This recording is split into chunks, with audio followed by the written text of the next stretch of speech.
Tumsifu Yesu Kristo. Karibuni sana ndugu wanahabari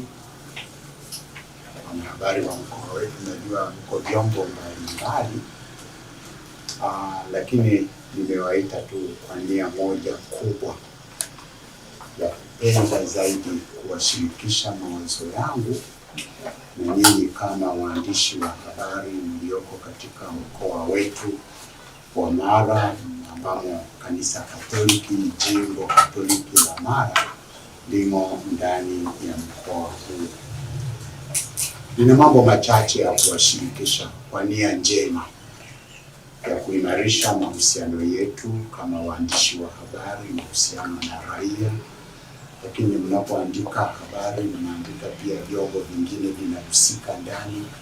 Lengo langu ilikuwa ni kutengeneza mazingira ambayo yatatusaidia baadaye katika mahusiano haya. Naitwa Askofu Mikaeli Msonganzila wa jimbo Katoliki la Msoma, na niko askofu sasa. Huu ni mwaka wangu wa 18 tangu niwe askofu. Mambo mengi yametendeka na vyombo vya habari vimehusika katika kuyatangaza, kuyatetea, kuyaeneza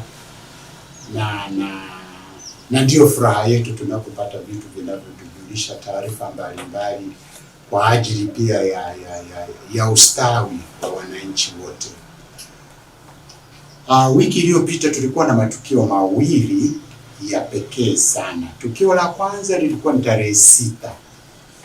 Hii ilikuwa ni Ijumaa, ambapo akina mama wa Kristo walifanya maandamano mazuri tu, na kila mwaka wanafanya maandamano hayo, na kwa kweli wanafanya maandamano wakiwa na kauli mbiu yao. Kwa mwaka huu hawa akina mama wana dhehebu ya Kikristo ambayo sisi tunayaunganisha tu katika hivi vivuli viwili, CCT pamoja na TEC.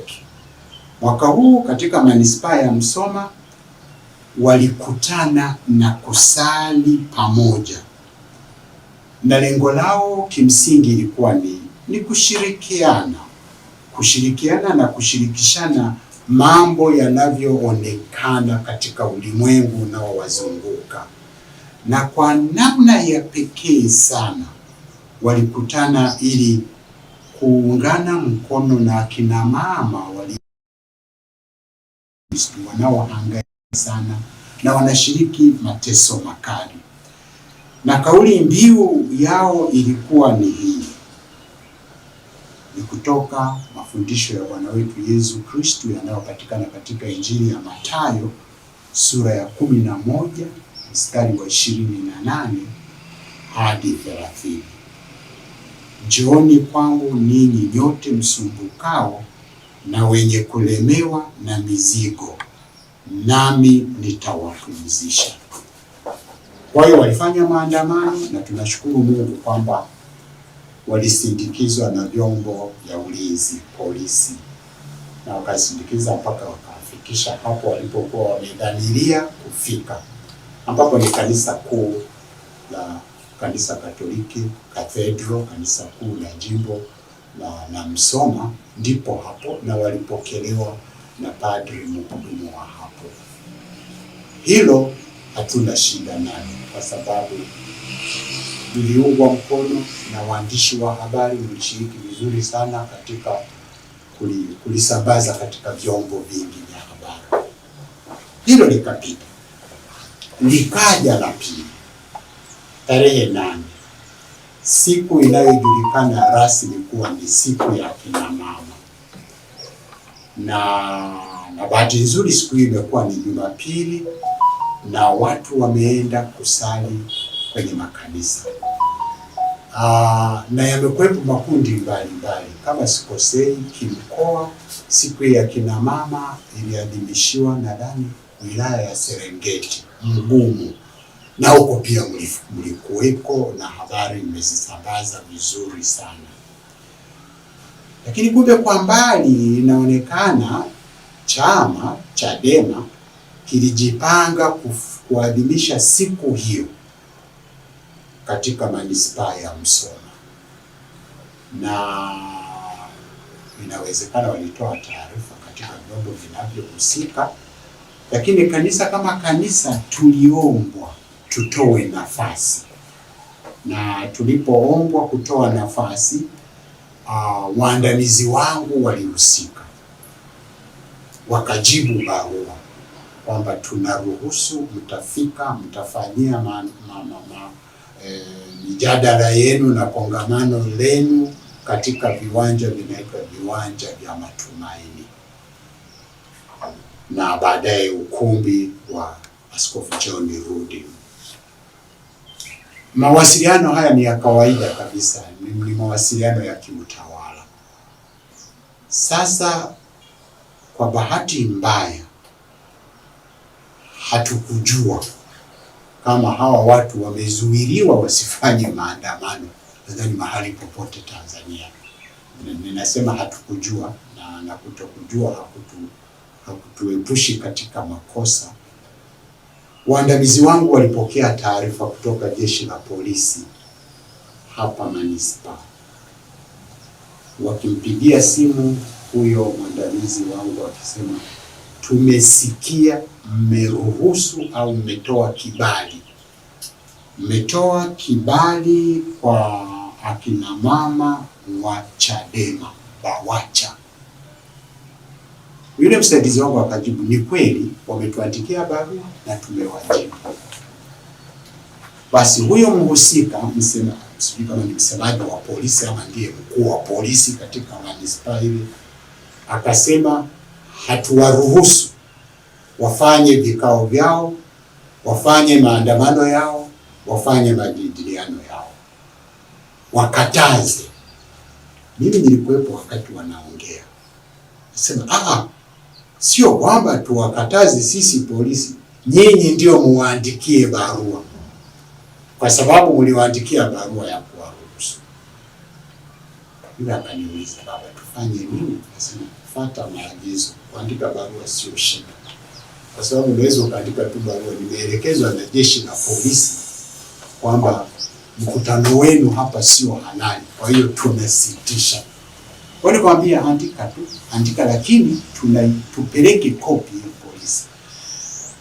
Kwa hiyo huyo msaidizi wangu akaandika hiyo, akiwaandikia sasa hawa BAWACHA, kwa sababu zilizo nje ya uwezo wetu, basi tunasitisha hicho kibali tulichokuwa tumewapatia. Lakini kabla ya hapo yalikuwepo majibizano sio rafiki kutoka kwa huyo msemaji wa polisi, walipokuwa wanabishana kwamba lakini sasa si nyinyi muandike. Anasema, baba padri, nakwambia usipoandika sisi tutalala hapo hapo, na madhara yoyote yakitokea shauri yenu. Kasema, kwa nini tutangulize madhara zaidi wakati kuna uwezekano tu mambo yakaisha bila madhara? Basi na kweli barua iliandikwa na tukaagiza ipelekwe polisi na ilipelekwa. Sasa ni wale waliokataa wasiwaandikie hawa watu barua kwamba hawaruhusiwi kufanya mikutano au kongamano mahali popote, ni hao walipoipiga muhuri wakaisambaza kwenye vyombo vya habari. Hapa tena nikawa na administrative crisis kichwani mwangu. Ulikuwa umekataa usiandike barua wewe kama mhusika, sasa umepokea na tumeileta kama kopi kwenu, na original tulipeleka kwa BAWACHA, na sasa wewe unasambaza kopi. Tukasema kila tukio ni shule na kozi. Jumapili imefika, hawa BAWACHA bila sisi kufahamu kikanisa kama wamekuja pale kanisani, kanisa langu kubwa.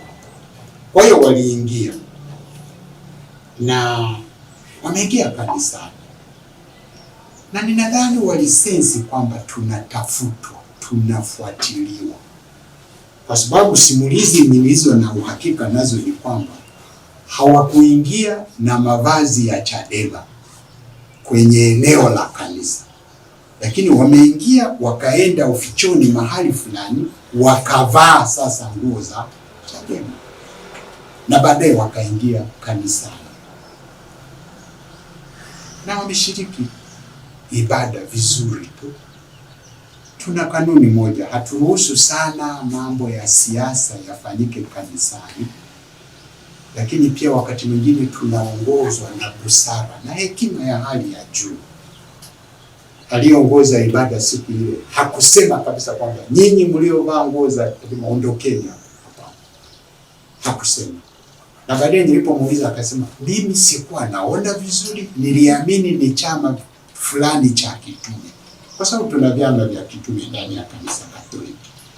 Tuna WAWATA wanavaa nguo zao za WAWATA. Halafu tuna UWAKA na wenyewe wana nguo zao. Tuna Moyo Mtakatifu wa Yesu wana nguo zao. Tuna VIWAWA. Kwa hiyo kumbe yeye alipoona wameingia alijua tu ni waumini katika harakati za chama cha kitume. Alishangaa tu sasa baada ya misa wametoka, halafu ghafla wanakutana na mwandishi wa habari ambaye sasa alianza kuwahoji. Na bahati nzuri baadhi ya viongozi walei wa parokia wakaona hiki sio kitu cha kawaida, wakamfuata baba paroko, njoo hapo tusaidie. Na kweli baba alienda kwa hekima ile na busara, akaongea nao na akawaambia hapa sio mahali pake pa kufanyiwa interview, kwa sababu sisi kimsingi hatuna chama chochote. Sisi waumini wetu ni waumini wa vyama mbalimbali, lakini inapotokea katika haja ya kutoa hoja, tuliamini kwamba hoja au malalamiko yoyote yale yanayohusu kisiasa au namna gani yangefanyika kwenye ofisi ambayo ni ya Chadema ama ofisi ya BAWACHA. Kwa hiyo padri akazuia, msifanyie hapa mkutano wala mahojiano, hapana. Kwa hiyo mimi nikawa nahangaika pia, huyu mwandishi alipatikanaje, aliandaliwa, alijua kwamba kuna BAWACHA ndani huko, alikuja kukava nini na kwa nini akave mambo haya katika eneo la kanisa Katoliki. Mimi nikawa na wasiwasi sana. Na wasiwasi, ndugu zangu waandishi wa habari, ni sehemu ya maisha yetu. Nikasema hapa ni mikakati gani? Sio kwamba labda ni mikakati ambayo inaandaliwa kutaka kuchanganya, kukorofisha kanisa Katoliki jimbo la Musoma na viongozi wa vyama mbalimbali vya kisiasa na hata na serikali. Mimi nikashawishika nikasema, hili nilirekebisha kwa sababu limetoka kwenye vyombo vya habari. Hapana, hatukuwa na lengo sisi la kuwapokea BAWACHA, hapana. Wameingia kanisani tukiamini wakiwa ni waamini wa Kristo wa Katoliki, na kama ni mafundisho wameyapata ya msingi ya kujenga katika Jumapili ya 3 ya hiki kipindi cha Kwaresima, tunachokidai sana kutafakari juu ya neno la Mungu, uzima wa milele mwenye maji ya uzima alionayo Bwana wetu Yesu Kristo. Sisi tuliamini kwamba ni hicho ambacho wanakipokea. Kwa hiyo nilishtuka mimi kuona watu wanatoka kanisani na kuanza kuhojiwa na mwandishi wa habari straight. Sasa waliwaandaa waje kuwahoji katika kanisa, na ni kwa nini? Na tunajua kanisa Katoliki limeingia maneno mengi kisiasa na serikali. Kila unapofungua tunaona tu kanisa Katoliki, sijui nani amesema nini. Hii tunaweza tukawa vyombo vya habari, tunaweza tukachangia migogoro ya ajabu kabisa kisiasa. Ni vizuri tukawa waangalifu. Tusikubali wakati mwingine kutumiwa ovyo ovyo. Na mimi ningeshauri katika mazingira haya tuliache kanisa liendelee na utume wake, ambao utume wake kimsingi unagusa nyanja zote za maisha. Unagusa imani, unagusa siasa, unagusa maadili, unagusa nidhamu, unagusa afya, unagusa. Na ndio huyo Bwana wetu Yesu Kristo hakuacha hata kipengele kimoja katika mafundisho yake. Ndicho hicho tunachotaka kukifundisha. Kwa hiyo mimi nilitamani kusema waziwazi kwamba tuangalie tunapotoa taarifa na tunapotafuta nafasi ya habari, tusiingie katika ukoo wa uchonganishi na taasisi zilizopo, ambazo lengo ya taasisi zetu ni kumtetea mtu, ni kumwendeleza mtu, ni kujenga amani, ni kulinda utulivu, ni kutetea na kulinda utulivu, amani na mshikamano. Haya ndiyo mambo ambayo vyombo vya habari vikihusika vitatusaidia sana. Visipohusika, tutapata mang'amuzi kama yaliyopatikana hata Rwanda, Burundi. Vyombo vya habari vilihusika hata kueneza chuki. No, mimi naomba tujipange vizuri. Tusihusike katika kuleta mgogoro na uchochezi wowote. Na tuwe tayari hata kusema jamani, hebu twendeni tukawahoji katika eneo lenu, ofisi yenu, nyumba yenu, sijui taasisi yenu. Tuliache kanisa libaki neutral katika mafundisho yake, katika nidhamu yake, katika kutetea haki na amani, na katika kuwa chombo cha upatanishi. Kwa bahati mbaya sana, hawa kina mama walijieleza wenyewe hapo, nadhani kwa baba paroko aliyekuwepo, alipoambia nendeni, ondokeni, wakasema kuna polisi wamejificha huko wanatutafuta. Sema lakini wawatafute kwa nini? Nyinyi ondokeni tu. Sasa katika harakati za kuondoka hivyo, mimi sijui ni kitu gani kilisababisha polisi waanze kutupa mabomu ya machozi.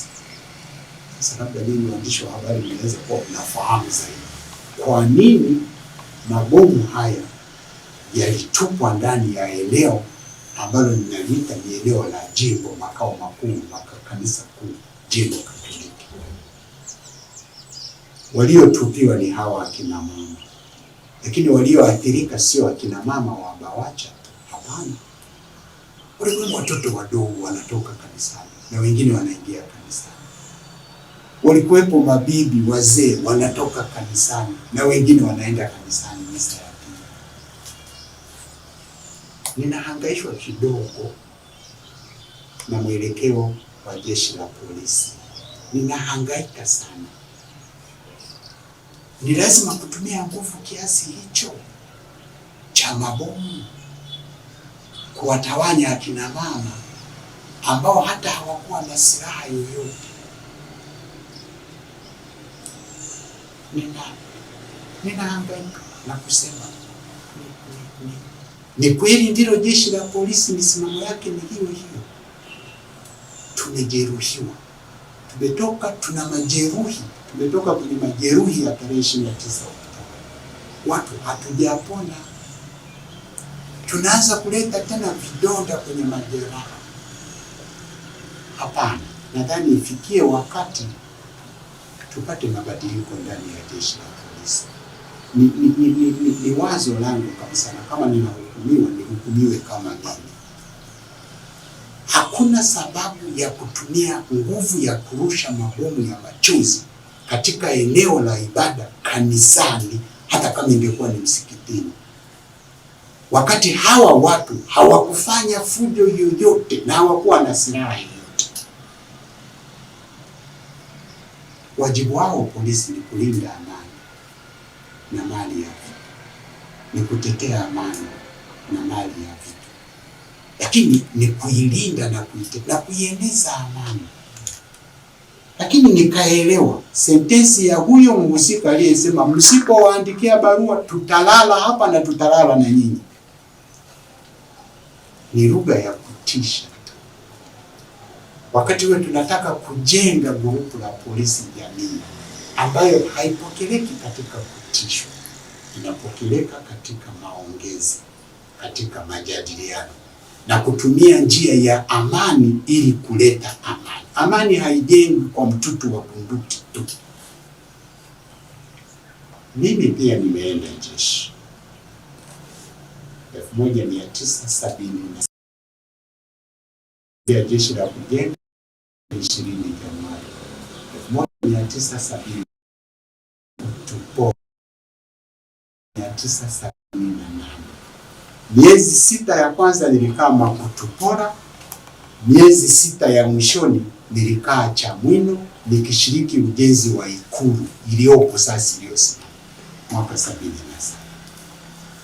Bado nilikuwa hajazaliwa na wengine pia. Unaona? Operation yangu ya JKT iliitwa Operation Tujisahihishe. Na tulikuwa na mwalimu wa siasa jeshini. Alitufundisha hivi, operation hii inaitwa Operation Tujisahihishe kwa malengo makuu matatu. La kwanza, tutambue kasoro za TANU ni zipi. Na pili, tutambue kasoro za ASP ni zipi na zimejitokeza tangu tupate uhuru na muungano. CCM inakuja kama chama kipya.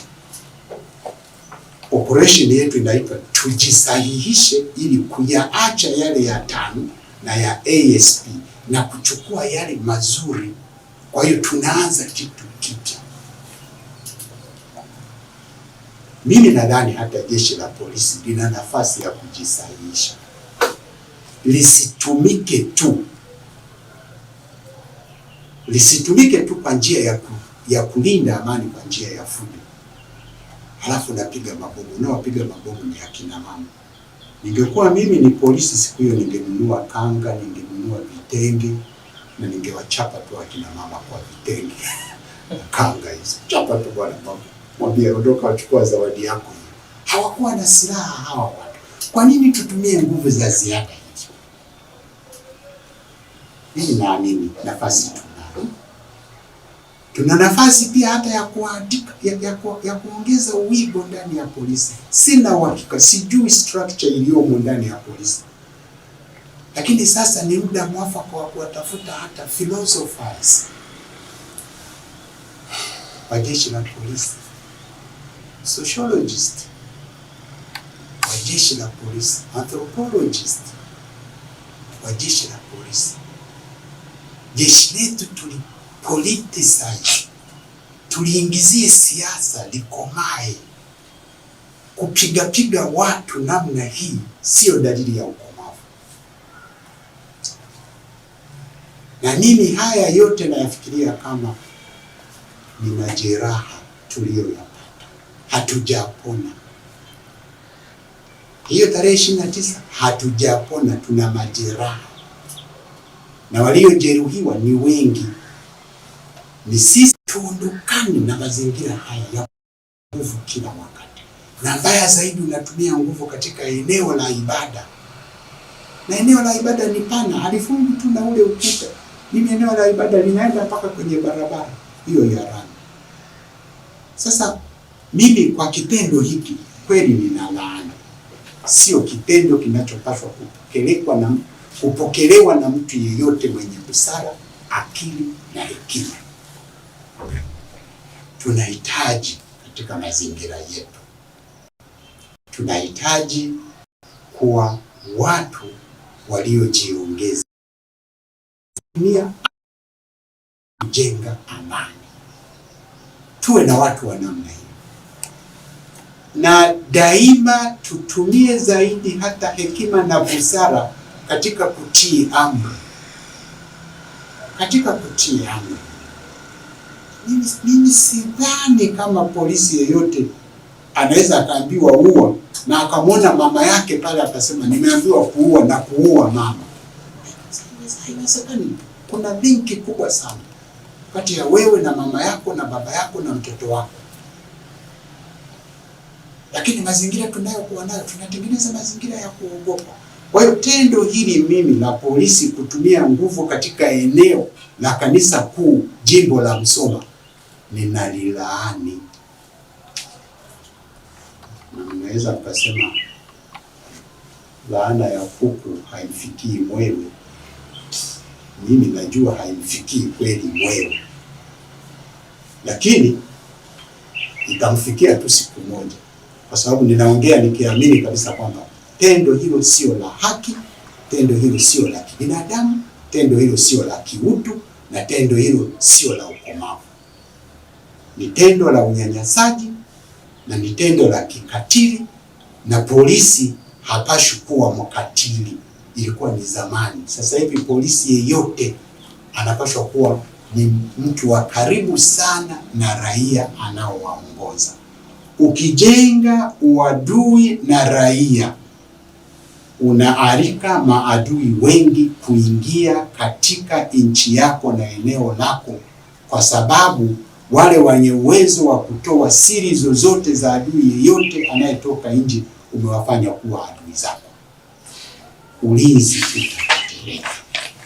Kwa hiyo mimi tendo hilo sikubaliani nalo, na nimependa niwaambie nyinyi wanahabari kwamba utaratibu wetu sisi kama kanisa, kimsingi muumini yeyote au kikundi chochote cha kisiasa hakiruhusiwi kuingia kanisani kikiwa kimevaa sare zao. Tunaweza tukaruhusu polisi akaingia amevaa sare, kwa sababu wakati mwingine tunaomba msaada wa ulinzi, lakini kisiasa hapana. Na ni makando kando hayo tumeyapeleka mpaka tukasema, tukafikia mahali tunaamua kwamba tusiruhusu tena watu wa siasa waongee kama kutoa mihadhara ndani ya kanisa wakati wa ibada. Tunajaribu kuepa influence hii. Kwa hiyo mimi ninalaani kitendo hicho, na sisi kama kanisa wote, wanachama wa vyama vyote, ni abiria wetu wote.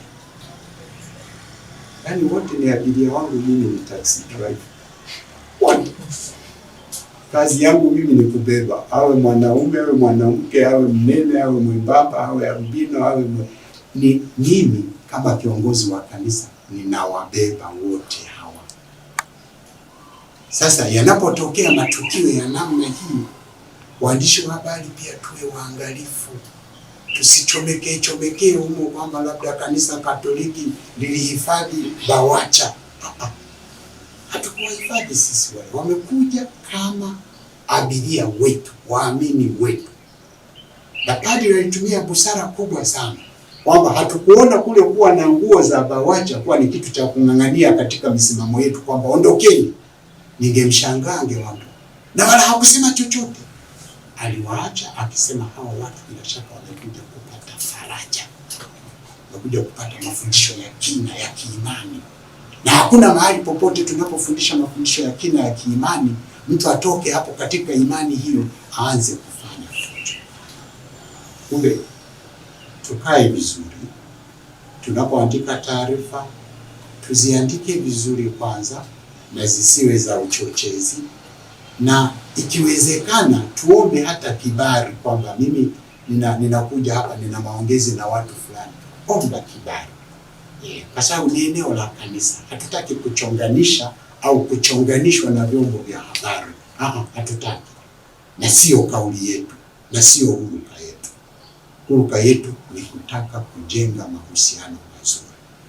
Sasa tunapoona vyombo vya habari pia vinaandika vitu vingi vinavyohusu kanisa Katoliki na serikali na baadhi ya watu, nadhani ifikie mahali fulani tuyaache tu wakati mwingine.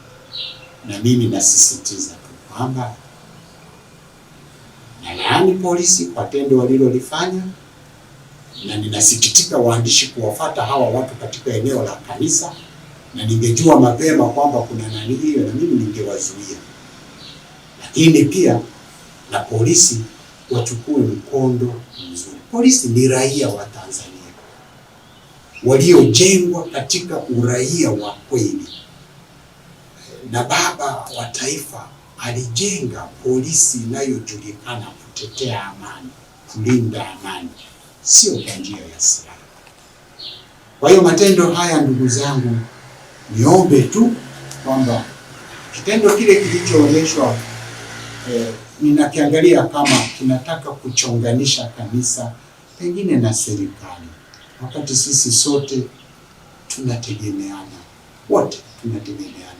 Jeshi la polisi linamtegemea raia, raia anamtegemea polisi. Jeshi la polisi linawategemea pia viongozi wa kanisa, viongozi wa imani, na viongozi wa imani wanawategemea pia jeshi la polisi, jeshi la ulinzi na jeshi yote la usalama. Ni vizuri tuonyeshe kutegemeana, kila mmoja pale alipo na atimize wajibu wake bila kuleta madhara. Labda kama imetumika nguvu ya ziada nyingine ikipambana na wewe polisi. Lakini mimi nimeulizia sana, kuna mama yeyote BAWACHA aliyechukua jiwe akamtupia polisi? Wakasema hapakuwepo. Kuna nini sasa kilichofanyika? Unaona? Kwa hiyo ndio mazingira haya. Nipende sana kuwaomba wanahabari tushiriki tunapotoa habari. Sasa hivi tujikite katika kutangaza habari ambazo kimsingi zisilete utengano, zisilete marumbano ya ajabu. Tukazanie zaidi kujenga umoja, kutetea amani kwa njia ya amani. Na polisi, jeshi la polisi, mimi ninasisitiza, jipangeni. Tunahitaji kujenga roho ya amani zaidi kuliko roho ya kutumia silaha mahali popote kila mahali.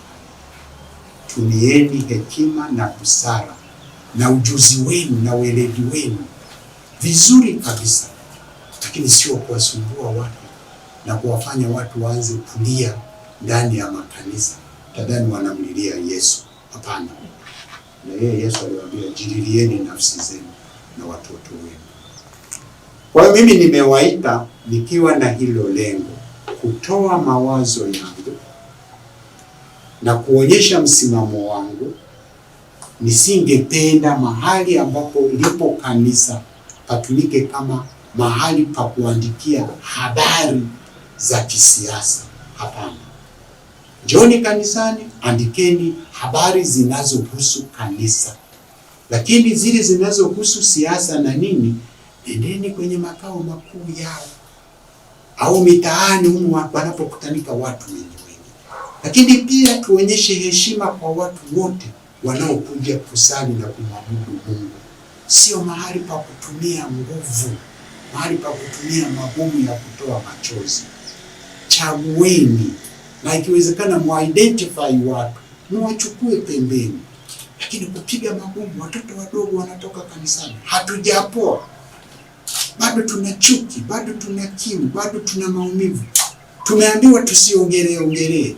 Lakini ni sawa na kumwambia samehe na kusahau. Unaweza ukasamehe, unaweza kusahau, ili unaweza kusamehe. Sasa na sisi tusiwaingize watu kwenye makovu, tuanze kurudia makosa yale ya kuwapiga watu kwa kutumia silaha. No, mimi hiyo sikubaliani nayo. Na jeshi la polisi kwa upande ule, kwa tendo hilo, nina laani. Sasa laana yangu itawafikia, inawezekana ni laana ya kuku, ni laana ya kifaranga. Mimi sijui kama itawafikia. Lakini ni mwaliko tu kwamba polisi, jipangeni vizuri. Tuna nafasi ya kujirekebisha bila kutumia nguvu za ziada. Na haya ndiyo mambo ya msingi. Ninawashukuru kwa kufika kwenu hapa, na niendelee kuwaomba tu. Nyinyi ni muhimili mkubwa sana, hata kama hamtaji rasmi, lakini nyinyi ni muhimili namba 4 katika nchi yoyote. Ukitaka kueleza mambo mazuri, mtayaeleza na watu watayafikia.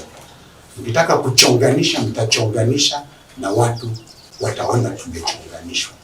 Ukitaka kutetea, mtatetea na watu wataona tumetetea, hata pale mahali ambapo hatukupashwa kutetea. Na tunaona. Sasa hii yote itupe nguvu ya sisi waandishi wa habari. Ninawashukuru na Mwenyezi Mungu awabariki sana, kwa sababu nyinyi ni wapeleka habari. na mwandishi wa kwanza duniani, mwandishi wa kwanza kabisa wa habari duniani, niwaambie, Yesu Kristo. Yule ndio alikuwa mwandishi, na mpaka leo habari yake hiyo, ile habari yake inajulikana. Iko neno la Mungu, ni habari kubwa sana, na aliandika kafikia kila makundi, na pale alipopaswa kukaripia alikaripia. Mungu awabariki, asanteni sana. Askofu, mimi na swali kidogo. Ndio. Unasema kanisa la Roman Katoliki halimu na mambo ya sasa, waumini wake ni wanasiasa wa vyama tofauti tofauti. Ndio.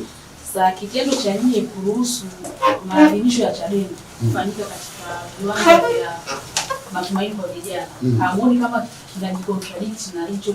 Halijicontradict binti yangu. Viwanja vile wanacheza mpira. Tena viwanja vile wanacheza ngumi. Viwanja vile wanafanya riadha huko. Viwanja vile wanakuja makundi mbalimbali wanafanya private studies zao huko. Ukumbi wetu ule unaoitwa wa John Rudi yanakuja makundi mbalimbali. Waislamu wengine wanapofunga ndoa zao wanakuja huko, na madhehebu mengine mengi tu wanakuja. Vile tunavihesabu ni viwanja, mahali ambapo shughuli za kijamii, sio za kiibada, za kijamii zinafanyika. Unaona? Na wakati mwingine hata inapokuwa sisi tunashindwa kufanyia pale watu wengi sana, tunaiomba serikali, tunaomba Chama cha Mapinduzi kinaturuhusu tunafanyia uwanja. Unaona? Tunaingia kwenye chombo ambacho uwanja ule ni uwanja wa kisiasa, unamilikiwa na CCM, lakini wanaturuhusu. Sasa mimi sitaki hii migongano. Kwa hiyo pale ni kweli kabisa tusingependa, lakini sisi tuliwaruhusu wale, kama vile ambavyo tunaruhusu watu wanakuja wanafanya mazoezi. Unaona? Hata CCM wanasema tunataka tufanye hivi. Wala hatuna ugomvi wowote. Lakini kwamba waje sasa hapo kanisani wanataka kufanya interview, wafanye nini mara baada ya misa, hapana, nisingeruhusu. Ni hicho tu, ni huo uelewa wangu. Ndio. Wengine labda jitosheleza. Basi mimi nawashukuru sana.